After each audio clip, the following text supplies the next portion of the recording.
Pumpkin pie lovers, this is going to be a good one. This is going to be a special pumpkin pie, not just an ordinary pumpkin pie.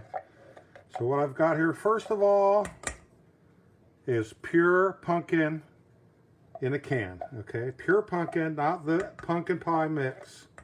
We're going to do this kind of like an old school way. And our next ingredient is 3 eggs. This recipe calls for 3 eggs. I'm just going to kind of smash them up a little here in the can. Okay, 3 eggs, 1 cup of sugar, 1 cup of milk. Your eggs and your milk, that's going to make the custardy effect there. So next we have our pumpkin spice, which is the combination of cinnamon, nutmeg, and ginger. And we're going to put about 1 teaspoon worth in here. That's about good for that. So we're going to start to mix this up a little bit here. Now this recipe also calls for a 1/2 teaspoon of salt. There you go. Always use my hand, that way you don't put too much in there. Okay, we've got the pumpkin pie mix all mixed up here. Now these next ingredients are optional. I'm going to add about a handful of chocolate morsels in here. And I'm also going to add some crushed pecans. Just a little bit, all right? We'll mix all the stuff in here, and we're just waiting for our pie crust out of the oven.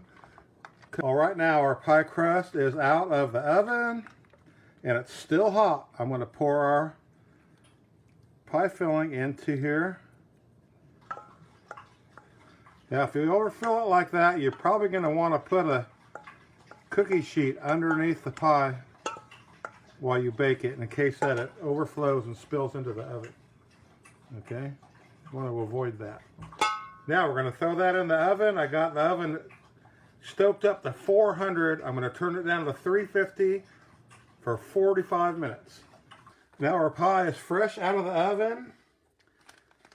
It took about 45-50 minutes. You have to cook it and make sure the center of it is firm, okay? That's going to be the last part to cook.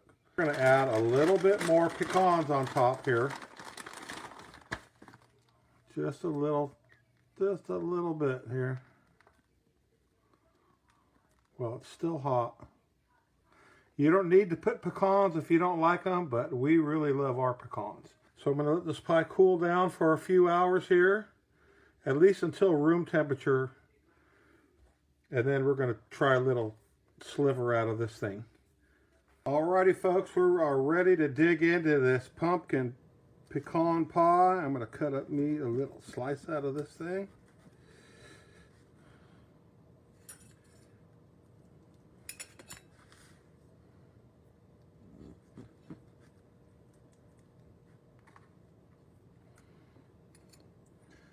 All right, look at that.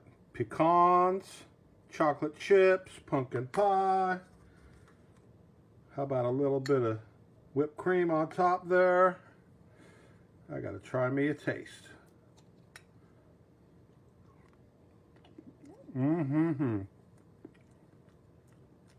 Delicious. I'm telling you guys, if you want to improve on your standard pumpkin pie, that's the way to go. Good stuff. All right, everybody. Make your pumpkin pie. We have our Thanksgiving coming up and the whole Christmas month of December. Enjoy your pie.